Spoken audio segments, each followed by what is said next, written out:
నమస్తే అండి. నిన్నైతే పెట్టిన వీడియోలో ఎవరైనా వీటిలి పేరేందో తెలిస్తే కామెంట్ అయితే చేయమన్నాను. ఒక కామెంట్ కూడా రాలేదు. సరే అయితే నేనే చెప్పేస్తున్నాను. ఇప్పటిదాకా చూసాను. దీని పేరు ఎవరైనా చెప్పగలుగుతారేమో అని. సరేలేండి ఎవరు తెలిసినట్లేదు. ఇదైతే దీని పేరు ఎదురుగుమ్ములంటారు. దీని రెసిపీ ఎలా చేయాలనేది ఇప్పుడు చూపిస్తాను. ఫస్ట్‌గా కొంచెం వాటర్ పోసేసి నీళ్ళొంచేసుకోవాలి ఒక్క పొంగొచ్చినప్పుడు. తర్వాత కాంచిన పాలు ఒక గ్లాస్ అయితే పోసుకోవాలి. పాలు పోస్తేనే ఈ కూరకి టేస్టు. ఇప్పుడైతే కారము, తగినంత కారము, పసుపు, ఉప్పు ఏసి బాగా విజిల్ పెట్టుకోవాలి. 5 విజిల్ దాకా రానిచ్చుకోవాలి. లేతయి కాబట్టి ఒక 5 విజిల్లొస్తే సరిపోతుంది.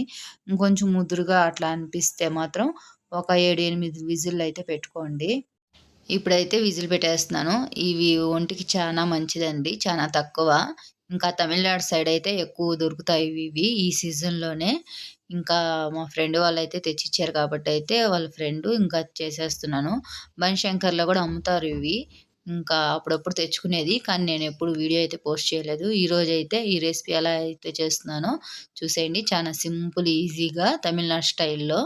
ఇప్పుడైతే దీనికి మసాలాకి ధనియాలు, చెక్క, లవంగము, మిరియాలు, పచ్చిశనగపప్పు, ఏలక్కాయ ఒకటైతే తీసుకున్నాను. ఇంకా అల్లం ముక్కలు, ఎర్రగడ్డ, టమాటా అవి గూడా తీసుకోండి.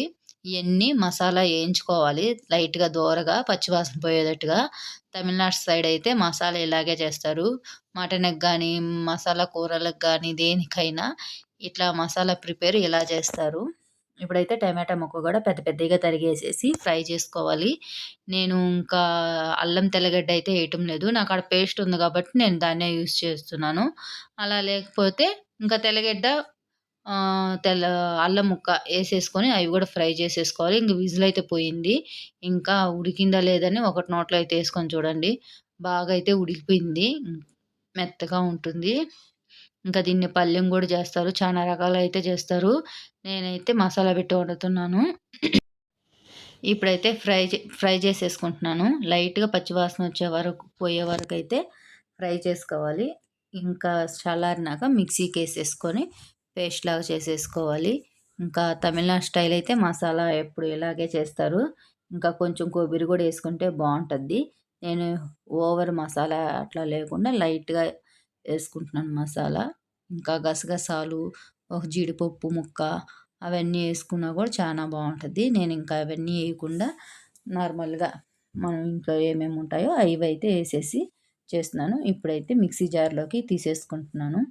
ఇంకా క్లీన్‌గా అంతా యేసేసుకోవాలి. ఇంక ఇదే బాండట్లో తిరమాత అయితే పెట్టేసుకోవాలి. ఇది మెత్తగా పేస్ట్‌లాగా చేసుకోండి. ఇంకా అల్లం పేస్ట్ అయితే నేను ఈ ప్యాకెట్ అయితే యేస్తున్నాను. ఇంకొక 2, 3 స్పూన్‌లయితే యేస్తున్నాను. ఇంకా ముక్కలుగా యేసుకుంటే ఇంకా బావుంటది. ఇంకా నేను డీమార్ట్‌లో ఇది తెచ్చున్నాను గాబట్టి దీన్నే వాడేస్తున్నాను. మీరు ము తెల్లగడ్డలు, అల్లం ముక్క అవుంటే అవేసేసుకోండి. మీరెప్పుడైనా ఈ కర్రీ చేసున్నారా? తినుంటే ఒక కామెంట్ అయితే పెట్టండి. నేనైతే చానా సార్లు తినున్నాను. ఇంతకు ముందైతే అమ్మ వాళ్ళ ఇంట్లో ఉన్నప్పుడు దీని పేరు తెలీదు. అసలు తినిందే లేదు. ఇప్పుడైతే ఇంకా మ్యారేజ్ అయిన కాడ నుంచి అన్నిటికి అలవాటు జేసుకున్నాను.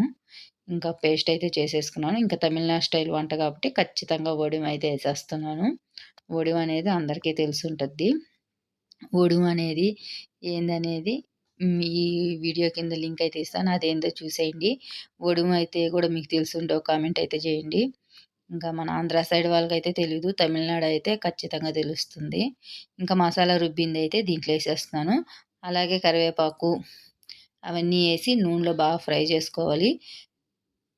బాగా కలిపేసుకోవాలి. కలిపేసుకున్నాక కొంచెం వేడెక్కితే చాలు. ఎందుకంటే మనం ఆల్రెడీ ఇవి ఫ్రై చేసున్నాం కాబట్టి అంత ఫ్రై అవ్వాల్సిన అవసరం లేదు. ఇంక ఇప్పుడు విజిల్ పోయిన కుక్కర్‌లోనే ఈ మసాలా అంతా పోసేసి బాగా సిమ్‌లోనే పెట్టి ఉడికించుకోవాలి. మసాలా అంతా నీట్‌గా ఏసేసుకోవాలి. తర్వాత జార్ కడుగు కూడా నీళ్ళు పోసేసుకోవాలి.